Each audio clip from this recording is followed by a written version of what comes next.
Hi guys, welcome to another episode of my vlog which is called Derek Travel Vlog.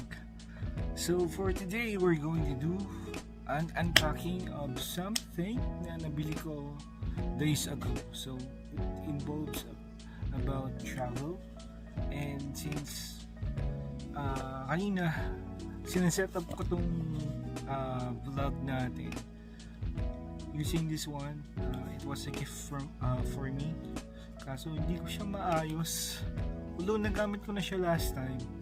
Kaso hindi ko alam bakit for today na gusto ko na siyang gamitin, hindi ko siya mapagana. So anyways, magtatanong na lang ako sa mga friends ko kung paano siya gamitin. But yeah, I decided to do a vlog about this unpacking. Last time, di ko alam sa time na to kung na-upload na yung video ng unboxing ng Perks Box. That's for third quarter sa company namin. But yeah, nawala ako tuloy. Yan, we'll do another unpacking today. Unpacking video. Yeah.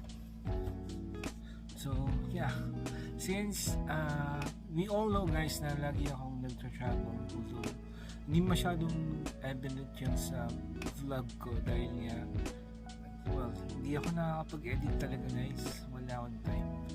But hopefully all the travel backlogs can be done in the future, and then para magtuloy-tuloy na, because alam ko tiyagaan lang naman to, and I wanted that all the memories that I'm making together with my friends or family ay ma-vlog ko. Yeah. So at least kung nawala man sa memory card or anything, makikita ko pa rin sa YouTube, diba? At least na-share ko din sa you guys. So let's do the unpacking. So a lot of you siguro are wondering, what are we going to unpack? And actually, makikita nyo na siya kaagad. This one I bought days ago, and excited na ako i-share sa inyo to. This will be my third luggage. Yun, nasabi ko na. So, third luggage. Yeah. Wala nang ka-abog-abog yan. Third luggage natin that I bought days ago sa mall. Bale, nakita ko siya and nagustuhan ko. Actually, hindi ito talaga yung gusto ko talagang bilhin, but then quality wise and yung durability, sobrang okay niya. And syempre, budget na rin, budget wise maganda din siya. So pangatlong luggage ko na to guys. The first one nabili ko, yung yellow, pinaka-yellow, yung pinakauna na yellow luggage na ginamit ko sa Taiwan. Ano lang yun guys, nabili ko lang sa Shopee. And then yung pangalawa, yung green, yung nakita nyo sa Thailand series natin. Yun naman, nagamit ko siya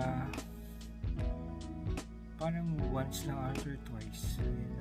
Yeah, twice kasi yun nga, dahil nga sa backlog, nag-Japan din tayo na hindi nyo alam. But then, eventually, one of these days siguro I'll be uploading that. So, bear with me guys. Sobrang bagal lang natin maglagay ng vlog. So, here it is. Isa siyang luggage, yellow pa rin. Bakit? Kasi na-miss kong mag-yellow luggage. At the same time kasi, pinaka-reason is that kapag yellow or bright color yung luggage natin guys, kapag nakita mo sa conveyor yung umiikot, talagang makikita mo siya. So hindi mo na siya, parang there's a list of parang probability na you'll miss your luggage or magkakapalit. That's why ito yung binili ko, yellow ulit. Aside from hindi ko naman favorite color yung yellow. My favorite color is blue. Siguro pangalawa na lang to, or basta nakakaakit kasi siya. Kaya ako siya binili. Ayan. This one I bought. Hulaan nyo magkano guys. For only 1,900 pesos. Sobrang ano no, sobrang mura kumpara dun sa price niya before, which is 7,000. So sobrang mura na ito guys, and ang dami niyang feature guys. So this one is from Sky Travel. Ayan, yung luggage. Hindi to sponsored guys pero shout out kay Sky Travel. Ba't kayo naman? Tanggalin na natin siya guys sa packaging niya.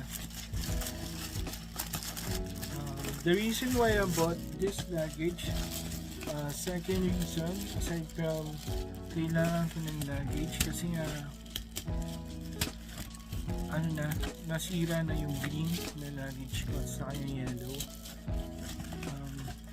Magsa-travel kasi ulit tayo guys, so and hopefully when this vlog is uploaded, nandun na ako sa bansa na bibisitahin ko. So here it is guys, pakita ko sa inyo. Ganda guys no? Gusto ko yung kurba-kurba nito guys. And Sky Travel, then ito yung handle niya. Meron din siyang handle dito guys, mas matibay. At the same time, meron siyang yung 360 na pag-ikot ng gulong, which is very convenient lalo na kapag nagmamadali ka sa airport. Tapos meron siyang PSA lock. So try nyo natin guys no. Meron din siyang lalagyan ng yung outlet ng power bank ay ata. So buksan na natin. ASMR guys. Ito yung sa ano niya, loob. So meron siyang ganyan. Pagganda nito guys, meron din paglalagyan. Ang dami niyang paglalagyan. One na to, pwede mo paglagyan ng mga toiletries mo. At the same time, meron siyang removable na parang travel kit. So you can put your toothbrush or anything here, or underwear, bahala na kayo ano man. And then this one, sa part na to guys, meron din tayong iba pang part. So you can have your socks or underwear or any travel kit. And then din sa inner zipper niyo guys, nakita niyo yung paglalagyan ng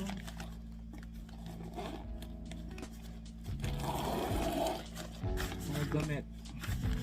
Meron din lalagyan ng shoes guys. Sa kala dito sa likod, may zipper din siya.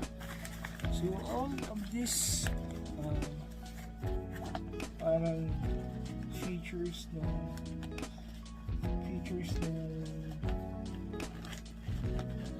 ano natin, yung luggage natin for only 1,900. Original price was so nandiyan yung pwede nilagyan lang ng sapatos. All of these benefits or features ng luggage for only 1,900. Tapos ang pinaka big deal dito guys is lifetime warranty siya. So masira man siya or anything, pwede siyang palitan. And you can just visit yung mga sites nila, branches nila, so that they can fix yung luggage. Sabi naman nung salesman or yung nagtinda ng luggage na to guys is pwede ko naman daw din kapag nasira, which is hopefully sana wag na, pag nasira daw pwede ko siyang puntahan sa mall tapos sila na mismo yung magpapadala din sa mismo branch. So yun guys, isasama ko pa sana dito yung packing ng mga damit-damit, pero I guess sa susunod na video na yun. Thank you so much for watching, and don't forget to click subscribe and share this video and sa lahat ng mga videos ng Derek Travel Vlog, and see you on the next one. Bye!